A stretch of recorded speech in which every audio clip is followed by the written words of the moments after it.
네, 안녕하세요. 멜로 마스커입니다. 오늘은 기욤무스의 작가들의 비밀스러운 삶이라는 책에 대해서 리뷰해 보도록 하겠습니다. 제가 읽은 기욤무스의 15번째 소설입니다. 그 후에 7년 후, 내일, 천사의 부름, 종이 여자, 센트럴파크, 인생은 소설이다. 당신 거기 있어 줄래요? 사랑을 찾아 돌아오다. 당신 없는 나는, 브루클린 소녀, 파리 아파트, 지금 이 순간, 사랑하기 때문에까지 읽고 15번째로 선택한 책입니다. 한국에 번역된 기욤무스의 책은 총 17권입니다. 그 중에 데뷔작인 스키다마 링크만 절판이 되어서 구할 수 없는 것으로 알고 있습니다.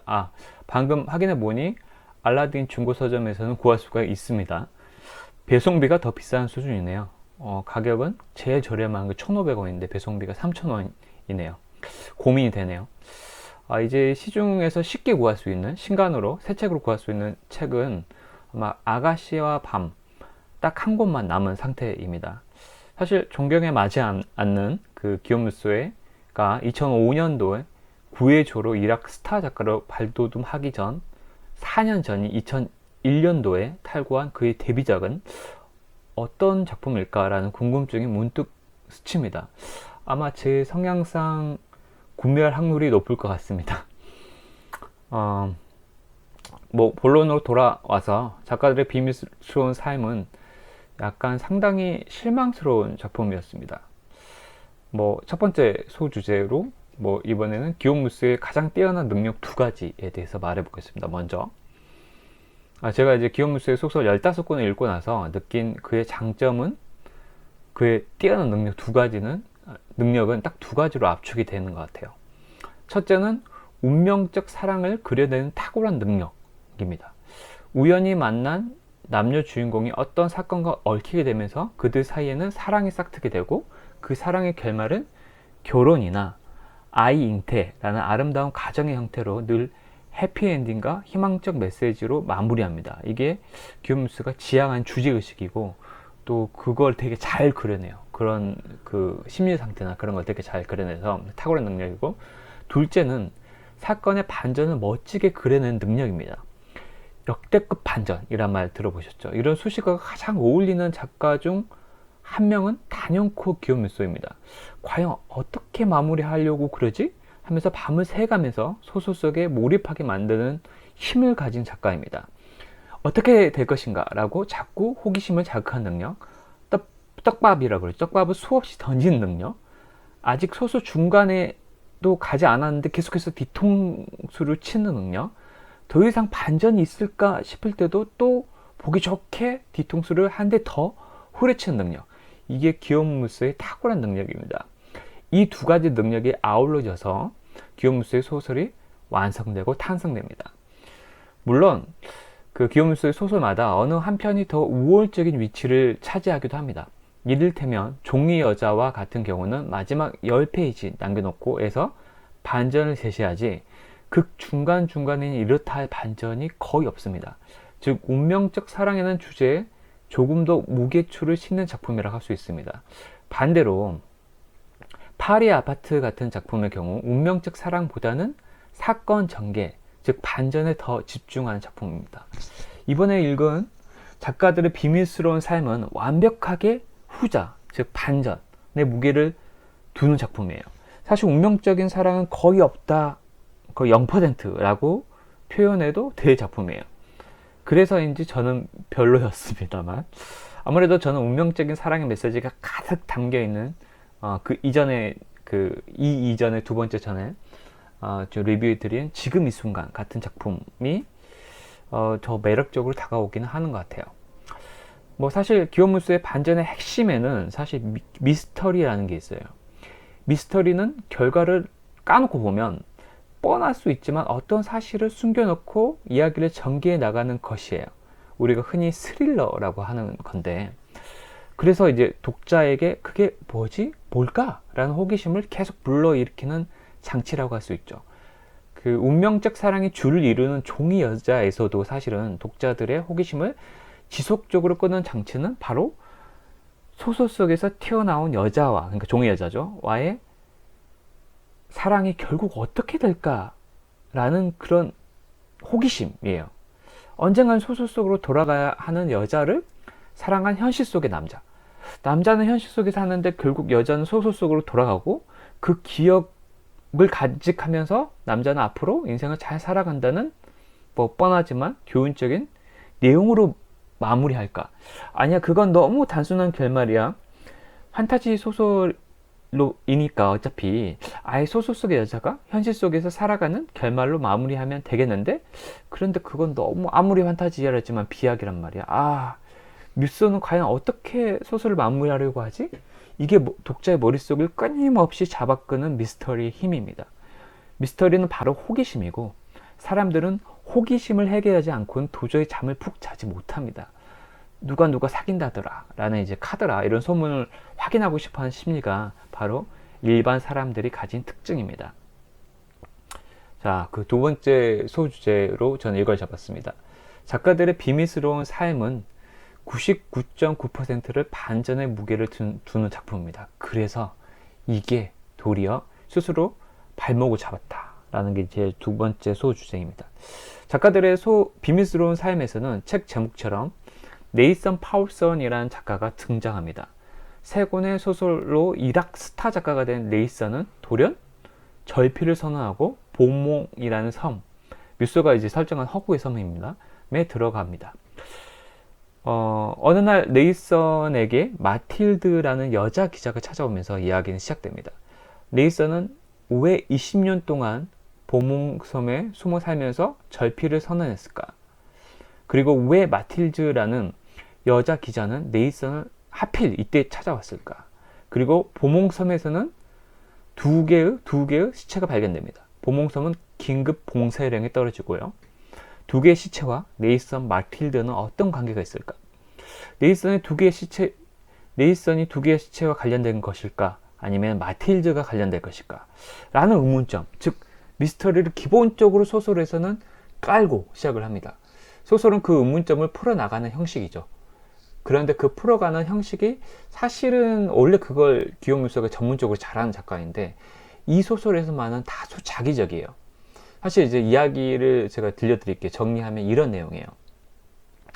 네이선은 S라는 이니셜을 가진 여자를 사랑했고, S라는 여자는 의사였는데 코소보에 의료 지원을 나갔다가 자원 지원을 나갔다가 전사를 당해요. 네이선은 자신의 여자친구의 죽음을 뒤를 쫓다가 전장에서 전사한 것이 아니라 거대한 마피아 조직에 의해 살해당했다는 사실을 알게 됩니다. 그 마피아 조직을 뒤쫓다가 막강한 핵심 인물을 찾아내게 돼요. 그 핵심 인물이 바로 당시 유명 의사였던 마틸드의 아버지였습니다. 네이선은 마틸드 아버지에게 복수를 당연히 계획을 합니다. 근데 곧 이어서 마틸드 가족 살해 사건이 일어나요. 마틸드 아버지, 어머니, 사랑하는 남동생 모두 몰살당하게 되는 거죠. 마틸드 자신만이 간신히 살아남아요. 네이선에게 복수를 하려고 보몽섬에 찾아온 것이죠. 근데 왜 마틸드는 성인이 되어서야 20년이 흘러서야 찾아왔을까요? 마틸드는 당시 사건 현장의 정신적 트라우마로 20년 만에 기억을 되찾게 되는 거죠. 그래서 늦었지만 네이선 앞에 총을 들고 나타납니다. 그리고 그 모든 살인 사건을 작가니까 자기 손으로 글로 남기고 내가 죽음을 선택해라 라고 위협을 하죠. 총을 들고 있으니까 당연히 글을 쓸 수밖에 없죠. 그래서 네이선은 글을 쓰기 시작하죠. 마틸드는 자신의 아버지의 정체를 까마득하게 모르고 있었다가 상당한 충격에 휩싸이게 되죠. 근데 한 가지 앞뒤가 안 맞아요.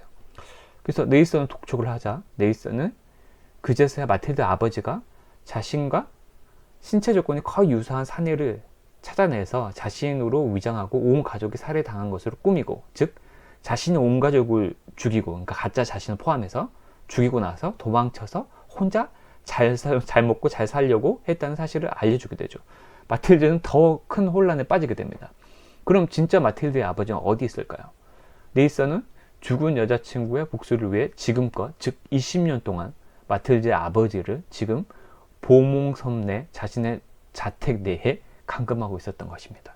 마틸드가 자기 손으로 감금당한 아버지를 죽이면서 이야기는 끝을 냈습니다. 자기 어머니와 자기 사랑스러운 남동생의 복수를 한 거죠. 당연히 기욤 뮤소답게 네이선과 마틸드는 운명적 사랑을 이루어 한 아이를 낳고 잘 살아가더라 라는 결말을 덧붙이면서 말입니다. 자, 이야기가 길었습니다. 근데 몇 번의 반전이 있습니까? 소설을 직접 들여다보면 한 4, 5번? 뭐 6, 7번? 네, 반전이 계속 있어요. 아까도 말씀드렸지만 왜 네이선을 마틸즈가 죽이러 왔지? 라고 더 이상하잖아요. 근데 네이선이 너희 아버지가 나쁜 놈이었다 라고 말해주는 거죠. 그래서 그런데 이제 그게 사실은 계속 읽다 보면 사실 이 소설을 직접 읽으면 상당히 지금 이렇게 들으면 재밌는데? 라고 생각할 수도 있겠지만 실제로 작가들의 비밀스러운 삶을 직접 읽게 되면 상당히 옹색하게 짝이 없다는 느낌을 받게 돼요. 기요미소도 이제 소설가로서의 생명이 다 했나? 뭐 그렇게 생각하지 않지만 뭐 싶을 정도로 되게 자기적인 느낌을 지울 수가 없었어요. 마치 반전을 위한 반전을 귀엽고 만들어냈다는 느낌이랄까요? 사실 미소가 위의 이야기를 실제로 소설 속에서는 어떻게 풀어낼까요? 실제로 구성 방식을 말하는 겁니다. 말씀드렸다시피 네이선을 죽이기 위해 찾아간 마틸즈에게 털어놓는 형식을 취하게 돼요. 철석같이 네이선이 진범이라고 믿었던, 자기 가족을 죽였던 진범이라고 믿었던 마틸드와 독자의 뒤통수를 때린 거죠. 실은 너희 아빠가 나쁜 놈이었다. 그런데 그걸 어떻게 알았는데? 내 여자친구가 너희 아빠한테 살해당했으니까. 이런 식이에요. 제가 아까 내 여자친구가 살해당해서 뒤를 쫓다가 나중에 알게 되었어요 라고 천천히 시간순을 좀 얘기해 줬는데 실은 이렇게 나중에 이런 식으로 구성을 하는 거죠. 이런 식입니다. 그런데 레이선의 여자친구와 마틸드 아버지의 관계를 엮기 위해 너무 돌아간 느낌이 실제로 들어요. 제가 여기서 몇 개 디테일한 걸 생략했는데 굳이 코소보까지 갈 필요가 있었나? 굳이 또 마피아 조직까지 이렇게 묶을 필요가 있었나? 이런 생각이 너무 엮는 분위기인데? 라는 생각이 들어서 그러다 보니까 이야기의 힘이 되게 뚝뚝 끊기는 기분이 되게 강하게 듭니다. 그래서 마틸드가 어릴 적 기억을 떠올리면서 마지막으로 네이선을 치공하는 장면이 아까 나온다 그랬죠. 그런데 내 아버지가 먼저 내 기억으로는 죽음을 당했는데 왜 아버지를 맨 나중에 죽였다고 하지? 뭐를 숨기고 있지? 라고 이제 네이선을 추궁하자 네이선이 아까 말했듯이 그건 네 아빠가 진짜 나쁜 놈이라서 가족들을 다 죽이고 본인이 자살하려고 한 게 아니라 자기만 살려고 다 꾸민 짓이니까. 그럼 진짜 아빠는 어딨어? 내가 감금해 놓고 있어. 이런 식이에요. 와, 재밌죠? 재밌긴 해요. 반전이 장난 아니죠? 만약에 소설의 시작이 이랬다면 어땠을까요? 제가 가정을 해봤어요. 네이선은 한 남자를 감금하고 있었다. 그 남자는 손톱과 발톱이 길게 자라나 악기와 같이 보였다. 네이선은 그 악기에게 밥을 주고는 철문을 닫고 자신의 방으로 올라왔다. 이런 식으로요. 근데 이미 이런 식으로 시작한다면 이미 마틸드 아버지를 어느 정도 소설 초반부에서 서두에서 보여주고 시작하는 구조예요. 그렇게 하면 약간 흥미가 좀 떨어지겠죠. 이미 너무 큰 복선을 던져버렸으니까. 근데 이제 기욤 무소의 소설 쓰기 방식은 사실 어떤 이런 가장 중요한 사실을 뒤로 숨겨놓고 하나씩 까서 보여주는 방식을 되게 선호합니다. 15권의 기욤 무소의 책을 읽고 나서 깨달은 방식이에요. 어렴풋이 알고 있었는데 제 생각으로 약간 정립이 된 게 이번 소설 읽으면서 확실히 좀 알게 됐어요. 근데 세 번째 소설 주제는 사실 당신도 기욤 무소처럼 쓸 수 있다. 이것만 안다면 입니다. 제 말은 그러니까 여러분도 기욤 무소 식으로 소설을 쓸 수가 있다는 말입니다. 예를 들어서 이런 이야기가 있다고 가정을 해볼게요. 한번 들어보세요. 소녀와 소녀는 사랑했다. 소녀는 폭행 사고에 휘말리게 되었고 서울로 전학을 가게 되어 어쩔 수 없이 헤어졌다. 소녀는 폭행 사고의 기억을 지우기 위해 성형수술을 하게 되었고 이름까지 바꾸고 살기로 결정했다. 20년 뒤 그들은 어느 카페에서 우연히 만나게 된다. 그리고 다시 깊은 사랑에 빠지게 된다. 만약 이런 얘기가 있다고 하면 미소는 아마 제가 추측하는데 이렇게 썼을 거예요. 어떻게 썼을까요? 그들은 어느 카페에서 우연히 만났다. 그 둘은 첫눈에 서로 운명적인 짝임을 알게 된다. 근데 이 느낌은 무엇일까? 깊이 사랑하게 되었지만 둘 사이에 이상한 사건들이 계속 발생한다. 알고 보니 그 둘은 같은 고등학교를 나온 사이였다. 알고 보니 그 소년이 고등학교 시절 그 끔찍한 폭행 사고의 중심에 있던 바로 그였다. 소년은 그 사실을 알고 나서 등골이 오싹해졌다. 뭐 이런 식이에요. 이런 식이랄까요? 같은 이야기지만 구성이나 배치를 어떻게 하냐에 따라서 전혀 다르게 읽히죠. 제가 이제 기욤 무소를 따라가려면 아직 당당 멀었지만 제가 읽어낸 기욤무스 이야기의 비밀 장치 중 하나가 이게 아닐까라는 생각이 많이 들었습니다. 자, 다 벌써 이제 다음 작품을 좀 읽고 있습니다. 아쉽게도 기욤무스와 이별해야 할 시간이 거의 다 온 것 같습니다. 이제 읽을 작품이 없으니까. 벌써 이제 16번째 소설인 아가씨의 밤을 시작했어요. 그래서 약 절반 정도 읽고 있는데 역시나 비슷한 미스터리 형식입니다. 현재에서 과거의 비밀들을 하나하나 풀어가는 방식이에요. 미소가 좋아하는 방식이죠. 아까 제가 말씀드렸다시피. 물론 독자가 감히 그 다음을 상상할 수 없으니까 기욤미스 하는 거겠지만요. 자, 그럼 아가씨와 밤 리뷰 기대해 주시고 오늘도 평안한 밤 되시기 바랍니다. 감사합니다.